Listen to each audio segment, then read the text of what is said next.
From Fox 8 Sports, this is the Overtime Podcast. From the Fox 8 studios in New Orleans, this is the Fox 8 Overtime Podcast. I am your host, Sean Fazende. Ride the shotgun, as he customarily does, is Andre Johnson Jr. on this Monday, a big day in the NFL. Before we get into all of our content today, be sure to like, share, rate, review. If you're watching us on YouTube, hit that subscribe button. Also, leave some comments below. We have a few topics today that I'm sure you guys are going to have a whole lot to say about. Andre, how are you? It's Monday. Did you kind of wake up kind of fuzzy this morning because of the time change? You know, it felt a little bit later or earlier. How'd you feel waking up this morning? I slept a little too well this morning. But Sean, I did not get out of bed until about 11:45 this morning. The good old days. No, I felt real rested when I got up. I ain't going to lie to you, but I woke. I had to be here at about 12:30, so it was a little bit of a rush. Got to rush in here. I had a fantastic weekend. Was able to catch some UFC fights over the weekend. It was a fantastic card. Shout out to Dustin Poirier, Sean O'Malley. Big fights, big wins over the weekend. Went to a parade, St. Patrick's Day parade yesterday in Gretna, in our part of town, out in Gretna. So it was a fun weekend, but I knew when I went to bed last night there was going to be a big day today in the NFL because the NFL's free agency legal tampering period begins. Basically, it's the start of free agency. Right. And I don't know where we're going to be checking our phones a lot today, just in case, because at the time of this taping, certain moves have been made, and we'll see just to make sure that no other moves have been made during this podcast. But I don't know if you'd call it a big day for the Saints. They kind of lurked in the background a little bit. I had a few moves being made, a couple moves affected them. But to me, the big picture comes from their biggest rival. Take it from there. The Saints' divisional rival, the Atlanta Falcons, bringing in a new quarterback. It's not going to be Desmond Ridder under center to start the season. It's going to be the Minnesota Vikings' Kirk Cousins, Kirk O'Chains, as some may call him, coming over to the ATL.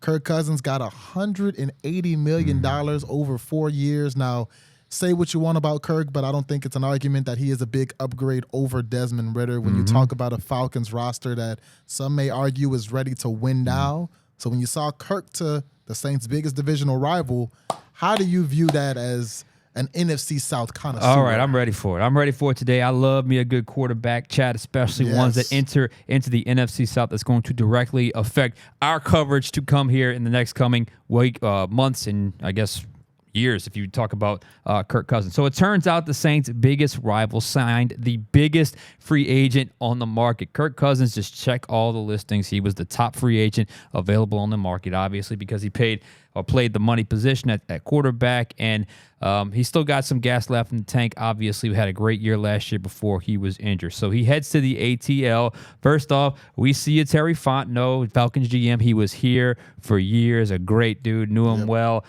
Great game day drip as well. Dude's suit game was on fire all the time, but he went big, and he landed his guy. No Justin Fields. Instead, he got Kirk Cousins for a whole lot of cash. More on that in a second. I know you mentioned, but one cannot look at the shift in the caliber. You can't help but look at the shift of the caliber of quarterback here in the NFC South. Do the Falcons now have the best quarterback in the division?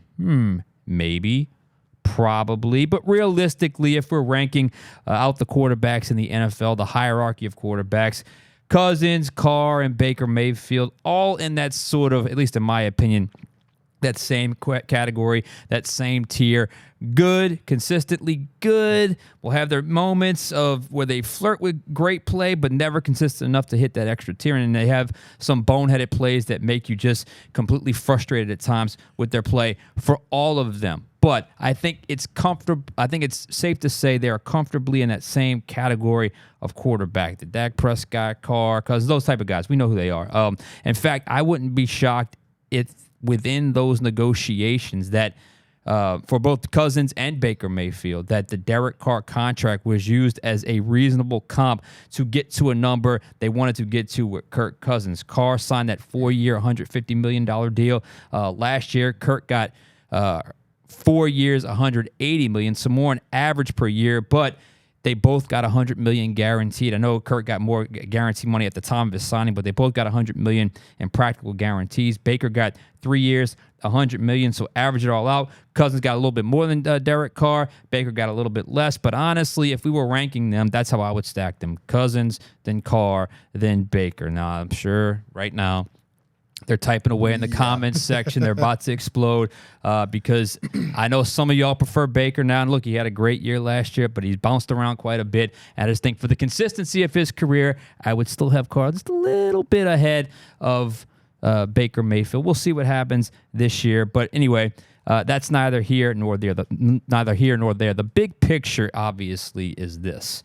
With Cousins' arrival, though, this division ain't so easy anymore. It does not look so winnable on the surface anymore. Teams are getting better. The Falcons have a roster built to win now, and now they have a quarterback. He ain't there to rebuild. He is there to win now. He's going to be 35 or 36 years of age. He's in the twilight of his career. He wants a ring, and he wants to do it in Atlanta. Bucs rolled the dice on Baker last year, got themselves an NFC South title, plus a playoff win. It was like, a 1 year, $4 million contract. They gave him the contract. They brought back Mike Evans.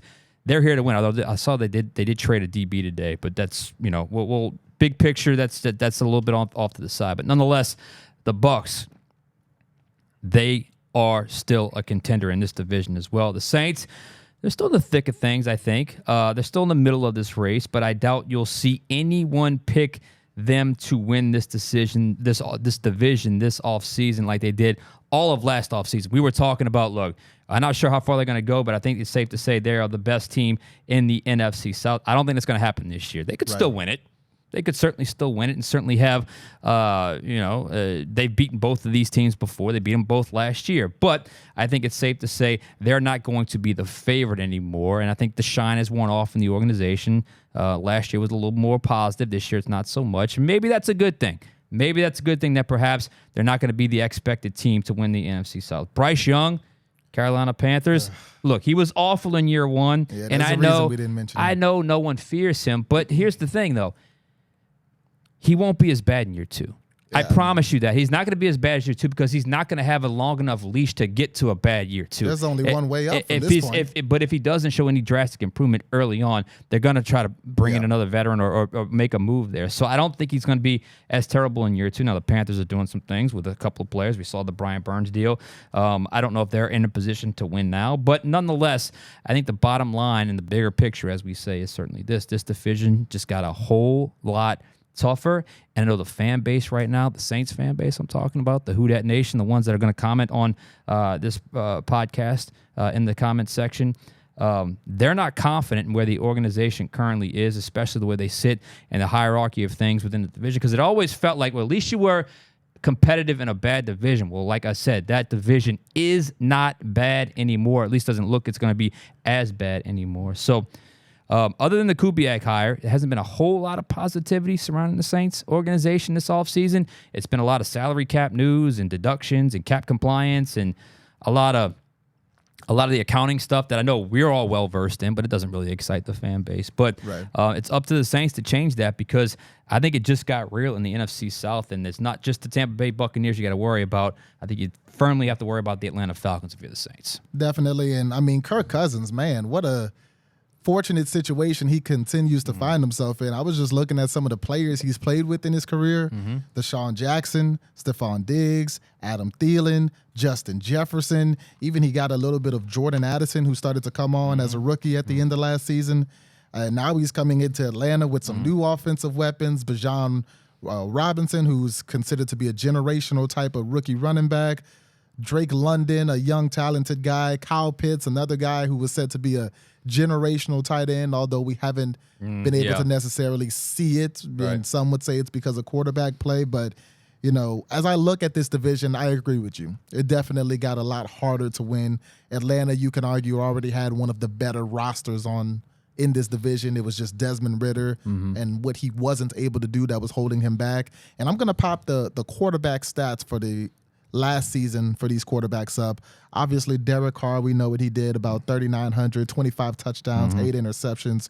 Kirk Cousins, about 2,300 yards, 18 touchdowns, 5 interceptions. Keep in mind that that's in 8 games. Yeah. He was on pace. He was having a great year. Yeah, he was going to have a better year than all of these guys on this list right now. Baker Mayfield just over 4,000, 28 touchdowns, 10 interceptions. And Bryce Young, 2,800 yards, 11 touchdowns, 10 interceptions.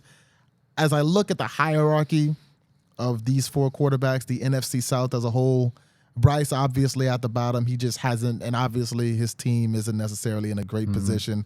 I saw they signed Robert Hunt out of Miami to kind of bring him some much-needed offensive line help, but he has not shown that he belongs in a conversation with the rest of these guys, and I agree with you. If I were to rank these quarterbacks from 1 to 32, most of these guys, Kirk, Baker, Derek Carr, they're in maybe that 11 to 16, 17 range. Exactly. I would rank it Kirk number 1. Maybe it's the recency bias, but Baker coming in and doing what he did. It's not unreasonable. On a first year in Tampa, bringing them to the playoffs. I would put Baker number 2, and I would put Derek Carr number 3, just because of what have you done for me lately. Baker Mayfield was able to take his team to the playoffs. But what I find the most interesting in this, Sean, is that you've got 4 quarterbacks in this division who are essentially starting from square one. Kirk Cousins coming to an Atlanta team that he's going to have a new coach, new coordinator, an entire new team, entire new everything. Baker Mayfield, he lost his offensive coordinator. His offensive coordinator went to Carolina to become the head coach. Work with Bryce Young. Right. So speaking of Bryce Young, he lost about 2 head coaches. He lost his head coach and his interim head coach. He's going to have a new head coach and a new offensive coordinator. We know Derek Carr, Pete Carmichael, he's gone. Derek Carr is dealing with a new offensive coordinator.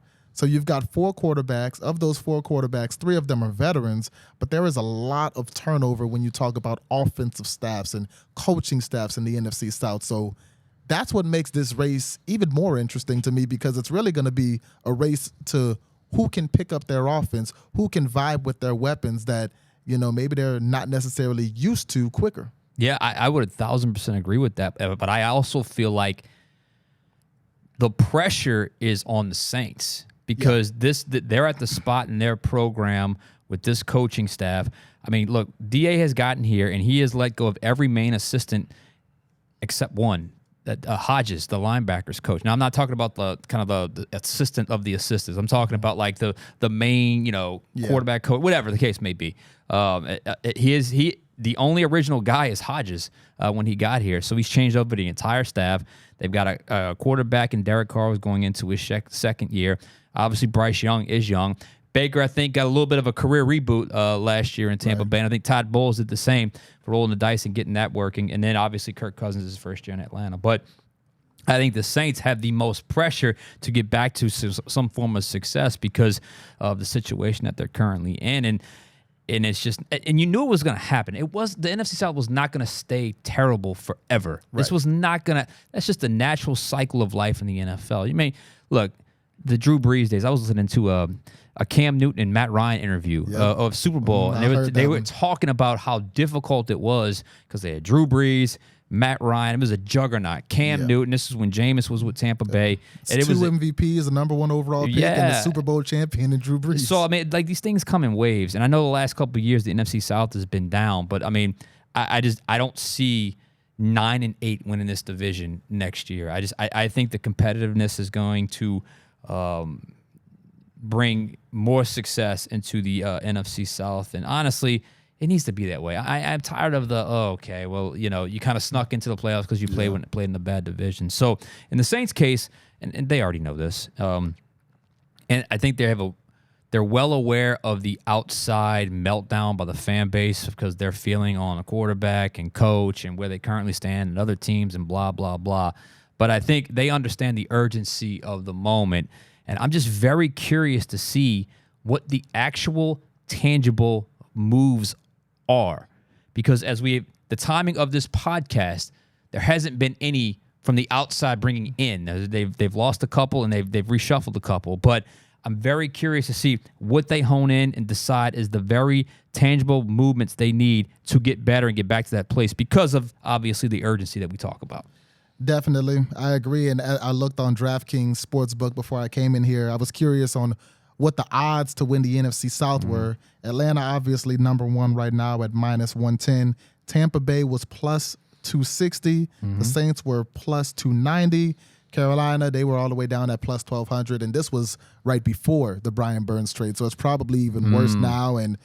But to go with what you just said, I got to keep in mind the NFC South almost put two teams in the playoffs last year. As bad as this division was, we almost had two NFC South teams in the playoffs because we know Tampa won it, but Atlanta and New Orleans were both knocking on the door for that wild card race. And as I look at it, Tampa hasn't gotten any worse. Atlanta just got better. The Saints, obviously, they're still in the process of restructuring, but you would think the Saints have gotten better. Some would argue, I think many watching this podcast would argue that the Saints got better just off of addition by subtraction, getting Pete out and bringing in Clint Kubiak. And I think that's one check in the positive box, and then we'll see how it shakes out with the rest of free agency, how much it turns out into the negative in terms of moves of who they lose or who they win. But yeah, I think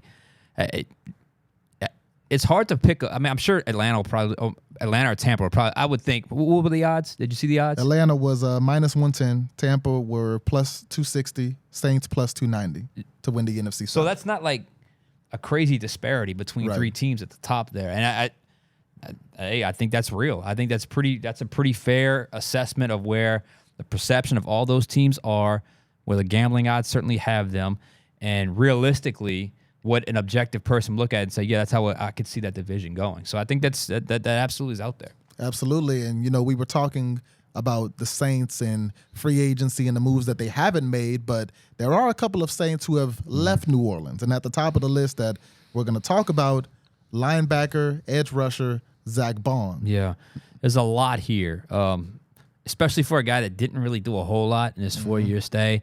I was ready to write him off as a bust a couple seasons ago. Spent 4 years here. They try to convert him to that stack linebacker position, but this guy came out of Wisconsin. He was a pass rusher. If you watch any of his tape, which I watched a lot of when he came out of Wisconsin, he didn't drop into coverage. He didn't play off the ball. He went after the passer. That's who he was. And it took him 3 years and 3/4 of a season to figure out, let's just put him back at his natural position at pass rusher. And lo and behold, he gave you some productive stats. But he's really the one I'm curious about because he obviously went to the Eagles. Right. And it took so long for the Saints to convert him back to his natural position of pass rusher that he obviously specialized in college. If he goes to Philly and goes off as a pass rusher right away, that is going to be a horrible look for the Saints because they traded up to get him back in 2020. That was the COVID draft where everybody was in their houses and we were all kind of in different areas. They did it remotely. And, they had this vision and it just never panned out. So if he goes to Philadelphia and takes off with his career as a pass rusher, horrible look for the Saints. And look, it's a 1-year deal from Philadelphia. It's not like it's a long-term, deal from Philadelphia. So it certainly doesn't feel like, at least we'll see what the numbers eventually end up being. It doesn't feel like the Saints fought all that hard to keep Zack Baun, a guy who had showed a little bit of life towards the end, but it looks like the Saints just kind of said, you know what? Good luck in Philly. Right. And, if you guys remember a few podcasts back, we talked about potential free agents, that the Saints could re-sign. Zack Baun was kind of near the top of both of our lists and priorities to re-sign because he was going to be a cheap guy to bring back, and he was a guy who we felt still had potential. We saw it a little bit this year. He had the interception in Houston. Now, he fumbled it about 8 seconds later, but he was able to pick the pass off in Houston. He made a couple plays in the run game. He got a couple of sacks here. So as a pass rusher, as a low-salary guy, maybe bringing Zack Baun back would have been worth it for the Saints. But, in Philly, we saw them do it with Hassan Reddick. They took Hassan Reddick from Carolina a couple years back. Hassan Reddick had some decent years in Philly. Philly loves their pass rushers. Zack Baun, a cheap option. I don't think the Saints, unless, like you say, he takes off as a pass rusher in Philly, I don't think it's a major blow for the Saints, like, oh no, Zack Baun's gone, because you've still got a good amount of linebackers. You've still got, Isaiah Foskey, who we didn't get to see a lot last year, who's going to fill that, pass rusher role. So it's not the end of the world. The sky isn't falling. But Zack Baun, I would have liked to see them keep him. Yeah, I just when it came out to a 1-year deal, it tells me all I needed to know, that basically the Saints are just going to go ahead and move on from him. Yeah. And if they do embrace some sort of change at that end position, which they were different, they were open to different prototypes at that position. He would fit that new prototype, but maybe they address that in the draft going forward. So Baun is out. Who else is out? Lonnie Johnson. Lonnie Johnson, interesting name. Sprinkled in throughout the season, some reps at safety, had a decent training camp, I recall. Yeah. Had an interception this year. Was a guy that, depending on how everything shook out, maybe he had a spot back. I was a little surprised he was a day one signing somewhere guy. He got a 1-year deal in Houston. Yep. Not terribly surprising for a reserve back. That's the team that drafted him. Is that correct? I think it's his second go around in Houston. So a little familiarity. Yeah, a little familiarity there. Wasn't a whole lot of money. But he was a reserve here. The Saints secondary, like I said before, I feel like it's in a pretty good spot. And that's even with the I guess the impending release of Marcus May. But I'll be curious to see how he makes his way to Houston and what he ends up doing. But he was the guy that I thought when he got on the field made some decent plays for the Saints. And that secondary as a whole, I felt like really was a good, cohesive unit, one of the best units on the entire team last year. Absolutely. I mean, he had the interception in Green Bay, and he made some really nice special teams plays, which goes a little under the radar sometimes, but he was an underrated special teams player on punts and kickoff returns for the Saints. It makes a lot of sense to me, though, letting him go if you can re-sign Isaac Yiadom, because you've got, obviously, Paulson Adebo here. You've got Alontae Taylor here. So far, Marshawn Lattimore is still wearing black and gold. If you can bring back Isaac Yiadom as kind of that third or fourth corner, you've got plenty of depth at that position. I don't think you'll necessarily miss Lonnie Johnson. Yeah, he gave you a little bit of position flexibility because he could play a little safety as well. So I'm thinking they're going to probably have to address the safety market at some point. Yeah, which is stacked. It's curious how they approach that, because it's a lot of big names on that safety market, and how they approach that with the money that they have. I'm something that I'll be watching as well. But we also had one defender's going to stay home. Yeah, speaking of big names. Yeah. Demario Davis reworked his deal with the Saints, and in reworking that deal, he saved the team about $10 million. And we've been talking at length for the last month and some change about the Saints cutting that what was originally almost $80 million to try to get under that cap. The Saints are pretty much right at that cap now with reworking Demario Davis's deal. So how big of a deal is that? Look, I knew some kind of adjustment was coming, and I figured they were going to pick him because of the guys that had hit their 30s. He was the one. He finished the season off so strong. I didn't think he had a great start to the season or middle of the season, but I thought the back 7 or 8 games he really had played well. So he extends. He gets another Tyrann Mathieu deal. It's basically the exact same thing. Took a little less in 2024, so he gets the other year. Was it $13 million? Guaranteed money over 2 seasons, so he ends up on the I guess the higher end of that based off what he was going to get as a base salary in 2024. Lowers his cap hit, probably gets him right at cap compliance, if not under by now. It's very, very close to the overage or where they need to be to get cap compliance. So that's cool, man. And he's a guy, he's going to retire a Saint. And I've said before, he's a guy that, name me, other than Drew Brees, a more impactful free agent signing for the longevity that he's had. He got here in 2018. It's 2024 season, so it's at 7 seasons now. And he was a guy that the second he got there, he just fit in like a glove. I mean, it was unbelievable how well he fit into that locker room, considering there were a couple of times in that 18 season where I felt like, wow, you'd never know this guy was a first-year player with the Saints. He had fit in so well. And look, he's from the South. He's from Mississippi. I remember talking to him about it. So good deal, reasonable deal on both sides. They didn't hamstring themselves with with dead money and a restructure, although you can almost kind of play it that way. But nonetheless, this is two different quote-unquote extensions now with Mathieu and Davis.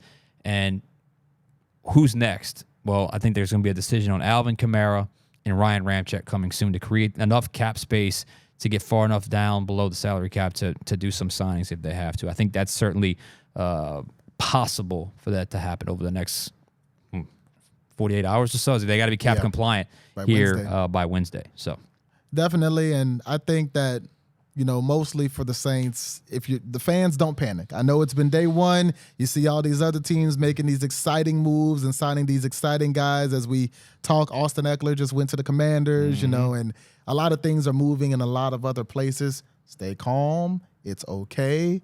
Deep breath in, out. We knew the Saints weren't going to make a big splash move because realistically they don't do that, and they don't have the money to. They don't have, and look, I think they get it. It just kind of felt like, because I saw some names go off today that were higher end free agents, but I also saw some names that went off that were not higher end free agents, and usually that's where the Saints live, in free agency.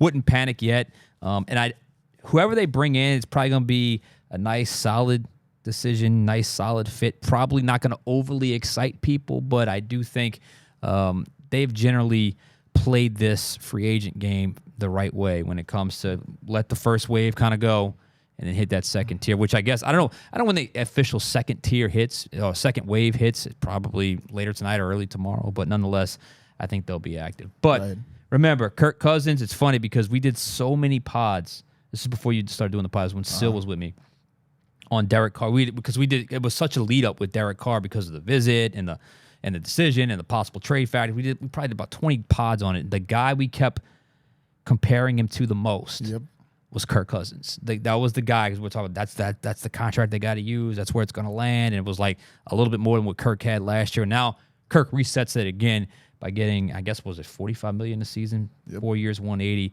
for the Atlanta Falcons. So it's a good day today, a good first day of free agency. Anything else for us today? It was fun, like you said, good day of free agency. And, you talked about the tier 2 kind of guys. Those tier 2 guys could make a difference. One that comes to mind off of last season was Colin Saunders. Yeah. Colin Saunders on the field made a lot of plays, stuffing the run, but in the locker room, I mean, you talked about Demario Davis being a guy who kind of blended into the culture. Colin Saunders blended into the culture of what the New Orleans Saints are so well. Great guy to be around, great conversation. I mean, you start talking to Colin Saunders, you blink and 35 minutes pass. We did that interview with him. He wouldn't tell us how, but he said he kind of hinted that he played a role in the Travis Kelce, Taylor Swift connection as well. You remember that? Yeah, I remember that. So, maybe if we can get Colin Saunders as matchmaker, we can maybe get some celebrity dating connections down here. Who knows? Come on the podcast. Come on the podcast, Colin. All right. That'll do it for us today. For Andre Johnson Jr., I'm Sean Fazende. We'll catch you guys next time on Overtime.